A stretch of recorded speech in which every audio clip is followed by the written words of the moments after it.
Good evening, everybody. I'm really excited about this topic and getting into this course.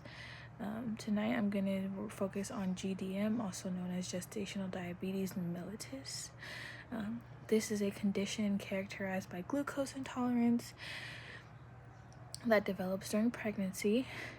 Gestational diabetes typically occurs during the second or third trimester and affects approximately 2 to 10% of pregnancies in the United States, depending on the population studied.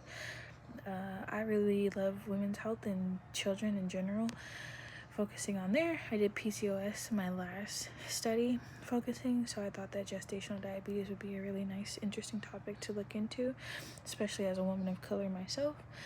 So women with gestational diabetes are at greater risk for pregnancy complications and have an increased likelihood of developing type 2 diabetes later in life. Additionally, infants born to moms with gestational diabetes may experience complications such as macrosomia, neonatal hypoglycemia, and increased lifetime risk of obesity or metabolic disease, which is really interesting. Exercise for folks with GDM is one of the primary non-pharmacological treatments for gestational diabetes. Regular moderate intensity physical activity improves insulin sensitivity by increasing glucose uptake into skeletal muscle, helping to regulate blood glucose levels. Exercise also supports healthy gestational weight gain, improves cardiovascular fitness, reduces excessive fetal growth, and may decrease the need for insulin therapy. Beyond glucose control, physical activity can improve mood, reduce fatigue, and help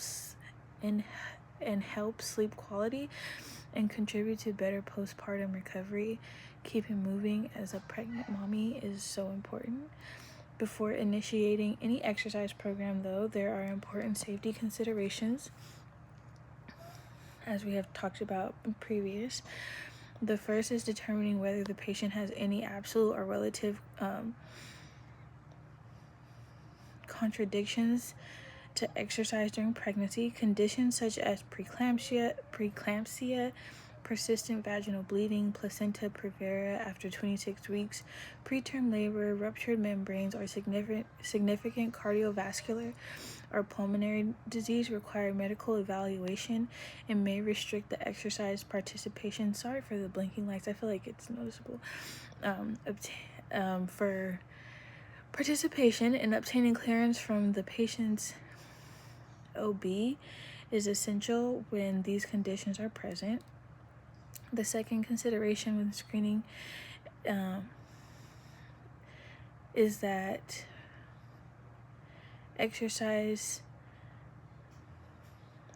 second consideration is screening for warning signs that require exercise to be stopped immediately. According to current pregnancy exercise recommendations, symptoms such as dizziness, chest pain, severe shortness of breath before exertion, painful uterine contractions, vaginal bleeding, leakage of amniotic fluid, which is really not good at all, or decreased fetal movement warrant immediate discontinuation of exercise and prompt medical evaluation. The ACS-SIMS guidelines for pre-participation screening emphasize individuality, and with that comes identifying individuals with known diseases, signs, or symptoms suggestive of cardiovascular, metabolic, or renal disease, as we talked about in previous weeks before, current physical activity level, and desired exercise intensity before beginning an exercise program. Although pregnancy itself is not considered a disease, gestational diabetes is a metabolic condition that requires individualized assessment for women who are asymptomatic, medically stable, and have no contradictions. Moderate intensity exercise is generally safe and encouraged. However, if symptoms are present or complications develop, medical clearance and individualized exercise prescription become necessary before progressing with physical activity, as we talked about progressive plans before. Current recommendations generally suggest accumulating at least 150 minutes of moderate intensity in aerobic exercise each week, spread over at least 3 days, while minimizing prolonged periods of inactivity.